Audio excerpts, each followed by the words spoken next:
ಆಕಸ್ಮಿಕವಾಗಿ ಬೆಂಕಿ ತಗುಲಿ ಲಕ್ಷಾಂತರ ರೂಪಾಯಿ ಮೌಲ್ಯದ ಅಂಗಡಿಗಳು ಭಸ್ಮವಾಗಿರುವ ಘಟನೆ ನಡೆದಿದೆ. ಅಗ್ನಿ ಅವಘಡದಿಂದ ವ್ಯಾಪಾರಿಗಳು ಸಂಕಷ್ಟಕ್ಕೆ ಸಿಲುಕಿದ್ದಾರೆ. ಆ ಕುರಿತು ಒಂದು ವರದಿ ಇಲ್ಲಿದೆ ನೋಡಿ. ಹೌದು, ಬೀದರ್ ತಾಲೂಕಿನ ಮುಗ್ದಾಳ ಗ್ರಾಮದಲ್ಲಿರುವ ದಿ ಮಿರಾಜುದ್ದೀನ್ ಪಾಟೀಲ್ ಸಕ್ಕರೆ ಕಾರ್ಖಾನೆ ಎದುರಿನ ಅಂಗಡಿಗಳಿಗೆ ಆಕಸ್ಮಿಕವಾಗಿ ಬೆಂಕಿ ತಗುಲಿದೆ. ಟೈರ್ ಅಂಗಡಿ, ಬ್ಯಾಟರಿ ಅಂಗಡಿ ಹಾಗೂ ಪಂಚರ್ ಅಂಗಡಿ ಸೇರಿ 3 ಅಂಗಡಿಗಳು ಸಂಪೂರ್ಣವಾಗಿ ಸುಟ್ಟು ಭಸ್ಮವಾಗಿವೆ. ಅಂಗಡಿಗಳಲ್ಲಿದ್ದ ವಸ್ತುಗಳು ಸುಟ್ಟು ಹೋಗಿ ಲಕ್ಷಾಂತರ ರೂಪಾಯಿ ನಷ್ಟ ಸಂಭವಿಸಿದೆ. ಇನ್ನು ಸ್ಥಳಕ್ಕೆ ಅಗ್ನಿಶಾಮಕ ದಳದ ಸಿಬ್ಬಂದಿ ಧಾವಿಸಿ ಬೆಂಕಿ ನಂದಿಸಲು ಹರಸಾಹಸ ಪಟ್ಟರು. ಬಹಳ ಹೊತ್ತಿನ ಬಳಿಕ ಬೆಂಕಿಯನ್ನ ನಿಯಂತ್ರಣಕ್ಕೆ ತರಲಾಯಿತು. ಇನ್ನು ಅಗ್ನಿ ಅವಘಡಕ್ಕೆ ನಿಖರ ಕಾರಣ ಏನು ಎಂಬುದು ತಿಳಿದು ಬಂದಿಲ್ಲ.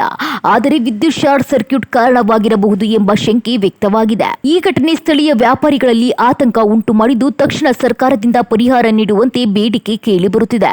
ಒಟ್ಟಾರೆ ಈ ಅಗ್ನಿ ಅವಘಡ ಸ್ಥಳೀಯರಿಗೆ ಭಾರಿ ಆರ್ಥಿಕ ನಷ್ಟ ಉಂಟು ಮಾಡಿದ್ದು, ಸುರಕ್ಷಿತ ಕ್ರಮಗಳ ಅವಶ್ಯಕತೆ ಮತ್ತೆ ಬೆಳಕಿಗೆ ಬಂದಿದೆ.